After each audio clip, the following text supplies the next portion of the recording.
Hello everyone.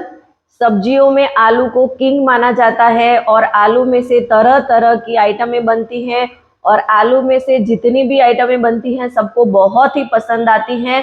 पर अभी lifestyle ऐसी हो गई है कि बहुत सारे हेल्थ इश्यू लोगों में आ रहे हैं और उसकी वजह से आलू खाने के लिए बिल्कुल मना किया जा रहा है।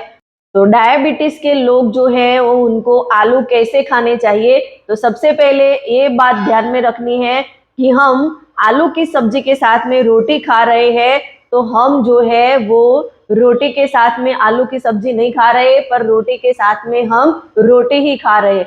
क्योंकि रोटी में जितना जीआई है उतना ही जीआई जो है वो सब्जी में भी है, तो और उतनी कैलोरी भी आलू की सब्जी में है। तो रोटी के साथ में हम आलू की सब्जी खा रहे हैं तो रोटी के साथ में हम रोटी ही खा रहे हैं, क्योंकि रोटी में जितनी वैल्यू होती है न्यूट्रिशन वैल्यू, उतनी ही न्यूट्रिशन वैल्यू जो है वो आलू की सब्जी में है। तो हमें आलू खाना है तो हम जो है वो 2 रोटी खाते हैं तो उसमें से हमें आधी रोटी कम करनी है और उसके सामने हमें 50 ग्राम आलू की सब्जी खानी है। और ऐसा हम करेंगे तो हमारा जो है वो डाइट जो है वो जो खाना है वो बैलेंस हो जाएगा और न्यूट्रिशन वैल्यू भी बैलेंस हो जाएगी। तो हमें दिन में 3 बार 50-50 ग्राम सब्जी खा सकते हैं, पर उसके सामने हमें रोटी जो है वो 1 रोटी आधी कर देनी है। और ऐसा हम करेंगे तो न्यूट्रिशन वैल्यू जो है वो बनी रहेगी और कोई दिक्कत नहीं आएगी। और दूसरी ये बात ध्यान में रखनी है कि कैसे आलू हमें खाने चाहिए, क्योंकि आलू कई तरह के होते हैं।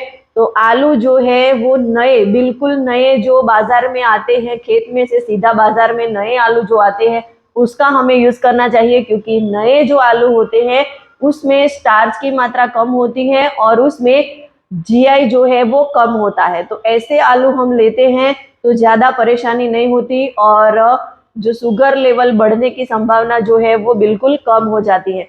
तो हमें बिल्कुल नए आलू लेने चाहिए। और कैसे आलू हमें खाने चाहिए, यानी कि हमें उबले हुए आलू जो है वो नहीं खाने चाहिए, क्योंकि उबले हुए आलू आलू को हम गर्म करते हैं तो उसमें जीआई लेवल जो है वो बढ़ जाता है और जीआई लेवल बढ़ेगा तो हमारे बॉडी में शुगर लेवल भी बढ़ेगा। तो हमें ज्यादा उबले हुए आलू नहीं लेने हैं, उसके सामने जो है भुने हुए आलू उससे ज्यादा बेटर है, तो भुने हुए आलू हम ले सकते हैं। और दूसरा, आलू की सब्जी हमें खानी है तो आलू की सब्जी जो है वो छिलके के साथ ही हमें खानी है, क्योंकि छिलके में फाइबर पाया जाता है, प्रोटीन भी होता है। तो छिलके के साथ हम लेंगे तो वो हमारे लिए बेटर रहेगा। और आलू के साथ हमें पत्तेदार सब्जियां मिला के खानी है, और आलू के साथ हम पत्तेदार सब्जियां खाएंगे तो उसकी न्यूट्रिशन वैल्यू जो है वो अच्छी हो जाएगी और उसका जीआई जो है वो भी कम हो जाएगा। और पत्तेदार सब्जियां यानी कि उसमें मेथी भी डाल सकते हैं, पालक, पनीर, ऐसी सब्जियां डाल के हम उसका इस्तेमाल कर सकते हैं, तो उससे हमें कोई दिक्कत नहीं होने वाली। और हमें आलू की सब्जी के साथ उसमें चने भी मिला के खा सकते हैं और उसमें हम मटर भी मिला के खा सकते हैं। तो उसके साथ हम कठोल यानी कि बीन्स मिला के भी आलू की सब्जी ले सकते हैं। और दूसरी, आलू जो है वो कई तरह के मार्केट में अवेलेबल होते हैं, तो उसमें से अभी जो है वो शुगर फ्री वाले आलू भी मार्केट में मिल रहे हैं और वो ज्यादातर यहाँ गुजरात में भी उगाए जाते हैं और एमपी में भी उगाए जाते हैं।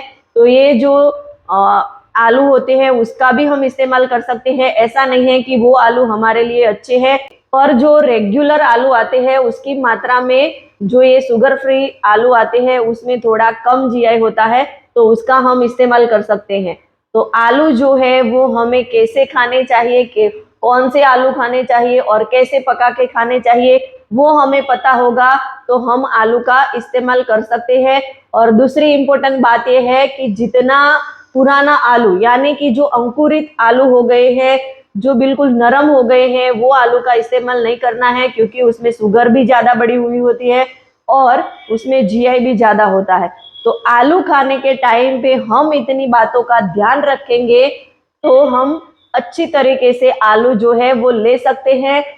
और इम्पोर्टेंट बात ये भी है कि आलू हमें खाना है तो हफ्ते में 2 से 3 बार ही आलू का हमें यूज करना है।